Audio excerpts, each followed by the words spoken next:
Good morning, good morning, good morning. Amanda C. Watts here from the Business Advisor Academy. And today we are talking about my favorite subject. Okay, my favorite subject is brand.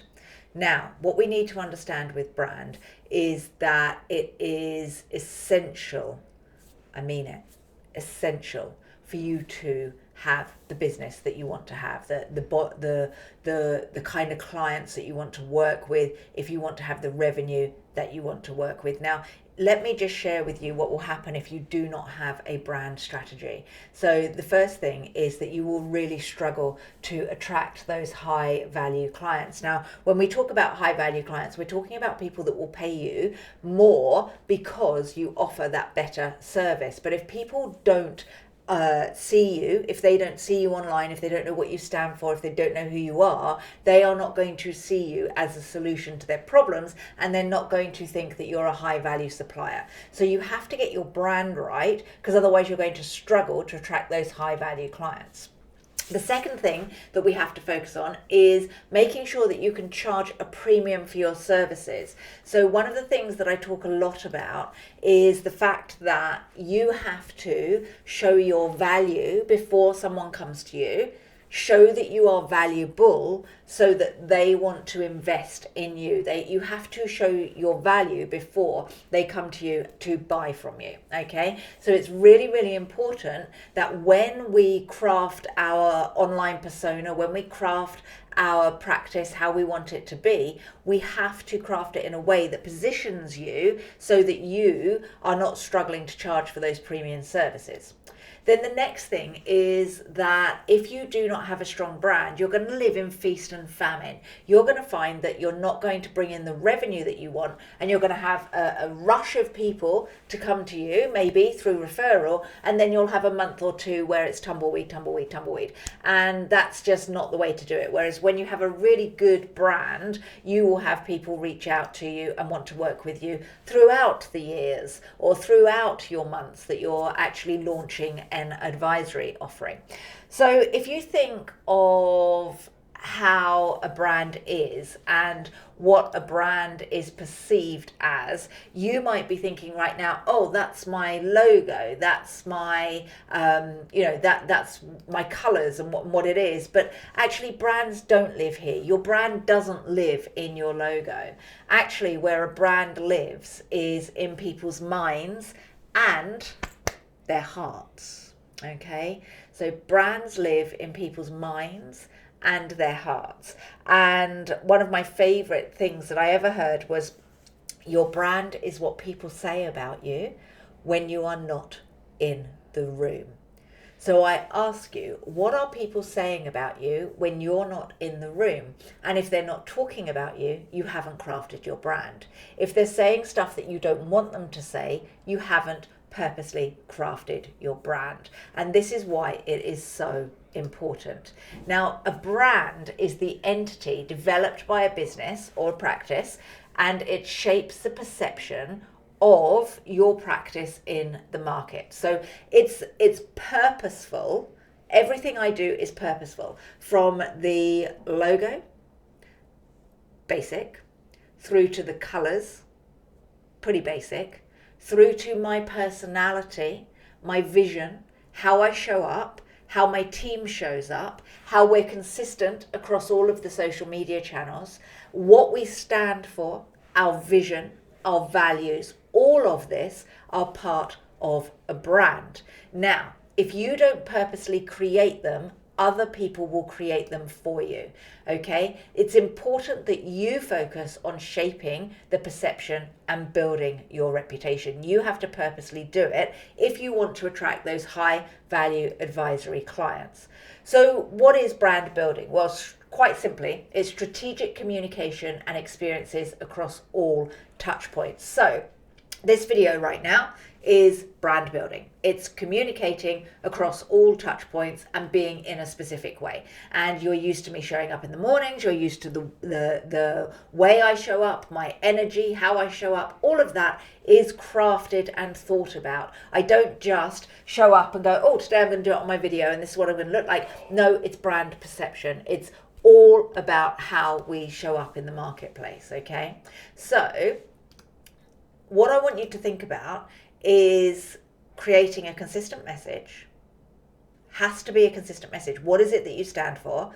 And then consistently delivering on that message every single day. So if you want to attract those high value advisory clients, you have to create a consistent message and you have to consistently deliver that message every single day.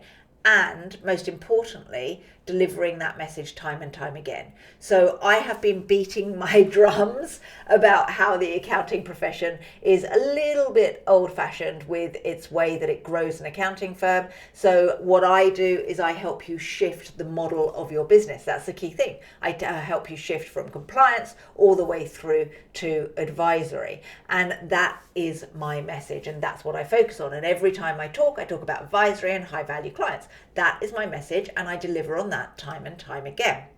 This is how reputations are built. This is how brands are built. And everyone's whispering, going, "Ooh, have you heard this? Have you heard that? Have you seen this person?" People build a reputation through the way that they show up online. Okay. Now, I just want to share with you the 3 core pillars that a brand is built on. Okay. Brand strategy is the first one. Now, with brand strategy, we're looking at who you are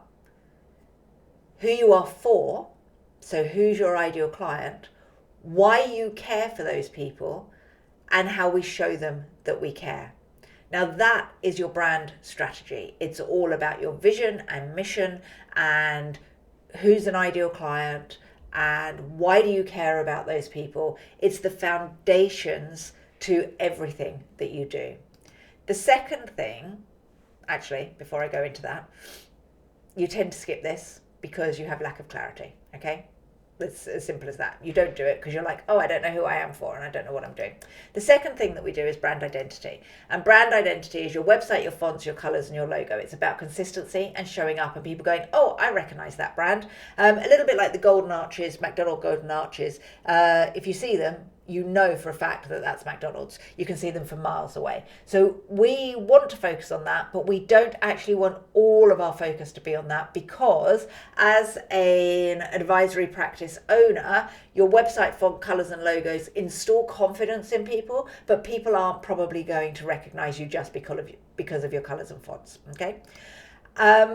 The problem with this is you don't have the cohesiveness and you go from your gut of how you're going to show up every day. So you need to make sure that you get your brand colors and your brand logo all sorted so that when you show up, you're confident that you look great. It's a little bit like going outside in your pajamas if you do not have your brand logo and your brand colors and your brand website all cohesive. You look a bit of a mess, you've got bed hair, it's not great. Actually, what we want you to do is have you go out in your best dressed clothes, and those best dressed clothes are actually in alignment with your brand strategy. So dress in a way that actually kind of fits with your ideal client. Show up with your website so that it fits with your ideal client. Think about what other websites, what other places are your ideal clients hanging out in so that you can then go, well, I need to look a bit like them. One of the big problems, one of the big mistakes that I see accountants make is that you guys show up as accountants instead of showing up as how your ideal clients want you to be seen. So your website looks like every other accountant, your language is like every other accountant, and you craft everything around your identity rather than crafting things around your client's identity. And you need to craft your brand around your client's identity, not your identity, okay? And that comes from, and I'll share that with you in a minute actually, how to do that. All right, and then the next one is brand marketing. So having a brand without marketing it is like having an engine without fuel. You just stop. So you've got this beautiful looking car and it can't go anywhere. You can't take it out of the garage. And that's what brand marketing is. So brand marketing is having this beautiful looking car and you take it out of the garage because you put fuel into it and you just take it for this beautiful drive and everyone looks around and goes, oh my gosh, did you see that? Oh, that's so beautiful. That's so amazing. I want one of those. And that's what brand marketing is, okay? The problem is, guys and girls, you actually don't do it. Most firms waste money and time by marketing when you do marketing and you've skipped your brand development. So I said to you that I was going to share with you what most people do. So most people are over optimistic and they're told that all you need to do is show up on LinkedIn and you're going to get clients. How many of you have been told that? All you have to do is show up on LinkedIn and you're going to get clients. Let me know in, let me know in the chat box. Let me know in the comments below how many of you have been told LinkedIn is the holy grail and you show up and you're going to get clients. Well, that's not true, because what we have to really, really focus on is showing up in a way that is in alignment with your brand, making sure your strategy is right, making sure that you show up and your image is right, and then making sure that you're marketing. Most of the people who say to you, all you have to do is show up on LinkedIn, tend to be people that are LinkedIn trainers. So I've made loads of money posting on LinkedIn. Let me show you how you can do it too. And actually they're multi-level marketing almost. LinkedIn people showing you how to do LinkedIn, showing you how to do LinkedIn, showing you how to do LinkedIn, and it works its way down. That's not what you need. You need to have a really strong brand if you want to offer advisory.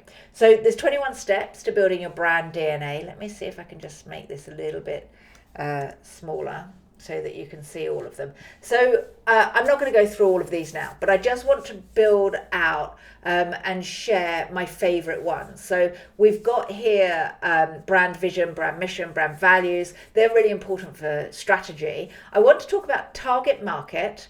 I want to talk about brand messaging, and I want to talk about brand offer. So if you've got an ideal client, okay, that is aware that you help them overcome a problem and your messaging is on point and your offer is right, that's when you're going to get your ideal client. Okay, so you're going to cut through the noise if you have the right client with the right problem that you can solve, and the offer helps them overcome that problem in the right way. And they're 3 points of the 21 steps to building your brand DNA. And it's really important that you get your right client with the right message and the right offer. When you have those 3 things in place, you're on the start to building a brand that's going to cut through the noise and show up on social media through all of the boring, and it is boring information that is out there. Please start thinking about what your client really wants to hear about, not what you're comfortable in sharing. Okay, so that's what we've covered today. It's all about how to have a brand, to have that advisory offering that people want to buy from you. It has to be purposeful. You have to craft it. A brand does not live in a logo. A brand lives in people's hearts and minds, especially their minds. And remember, what do people say about you when you're not in the room? What do they say? What is the language they're using? Do they even know what it is that you do or how you help them? Let me know which one of, actually, I'm just going to share them with you. Here we go. So we've got having a human brand, brand purpose, brand vision, brand mission, brand values, market segment, target market. Okay, competitor research is something you have to do. Brand position, brand archetype, brand personality, brand messaging, brand story, brand identity. Brand identity is really cool. Brand presence, brand offer, really important. Buyer's journey, marketing strategy, brand awareness, brand adoption, brand advocacy. They're the 21 steps to build your brand DNA. And if you want to have a high value offering that people are buying from you and pre-sold, then you need to work on all of the parts of your brand DNA. All right, I hope this was useful. Have an amazing weekend for those of you who are watching me live. It is Friday and it's just gone 9:10. So we've just got the rest of today to get through, and then we can have the weekend. For many of you, it is the 1st of December today. Well, for all of you, apart from the Aussies, it might be the 2nd actually. But it's the 1st of December, which means Christmas trees are going up this weekend. Ours went up last weekend. But enjoy. Have a really, really good start to December. And this is not wind down time. This is when everybody else is going, oh, it's nearly Christmas, nobody's buying from us, there's no point in working on marketing and all that kind of thing. Actually, you make sure you do, because there are still people in pain. There are still people that need help. And if you don't show up, they will go to your competitors. Okay, so now is the time. It's going to get quieter online, which means that you should get noisier. All right, I'll see you all soon. Take care. Bye.